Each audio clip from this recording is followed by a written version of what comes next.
महाराष्ट्रामध्ये वडापाव लोकांना जाऊन खायला तर आवडतो, परंतु आता वडापाव लोकांना जाऊन बघायला आवडतो का नाही हे नक्कीच मला बघायचं आहे बघा.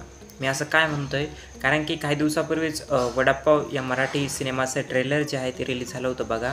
आणि एक गोष्ट मी विसरून गेलो, ज्या दिवशी हा सिनेमा रिलीज होतोय 2 ऑक्टोबर, ही गोष्ट तर खरं मी ट्रेलर रिव्ह्यूमध्येच सांगायला पाहिजे होती.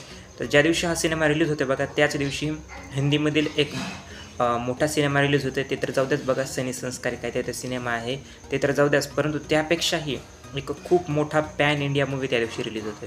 होय मित्रांनो, कांतारा चॅप्टर 1 जो की मच अवेटेड मूवी आहे किती वर्षापासून, तो सिनेमा जो आहे 2 ऑक्टोबर रोजी रिलीज होते. या चित्रपटाच्या मेकर्सनी याचा विचार केला का नाही काय माहिती, परंतु अगोदरच या सिनेमाची तेवढी काही हाईप नाही आहे वडापाव या सिनेमाची. कारण फक्त एखाद्या मोठ्या अभिनेत्याला येऊन ट्रेलर लॉन्च केला याचा अर्थ असा नसतो की तुमचा सिनेमा चालेलच. कारण की यापूर्वीही असं जे आहे ए रे रे पैसा 3च्या वेळेसही केलं होतं. तुम्हाला माहितीच असेल ए रे रे पैसा 3ला तर कोण कोण आलं होतं ट्रेलर लॉन्चच्या, परंतु त्या सिनेमाचा काय हाल झाला व काही नाही सर्वांनाच माहिती आहे. त्यामुळं वडापाव हा सिनेमा जो आहे याच्या मेकर्सने थोडाफार विचार करावा आणि त्यांची रिलीज डेट पुढे किंवा मागे सरकावी असं मला वाटतं. अगोदरच मराठी सिनेमा चालत नाहीत आणि वरतून जर त्या दिवशी सिनेमा रिलीज केला तर किती स्क्रीन भेटतील आणि किती कमी कराल हा सिनेमा देव जाणे.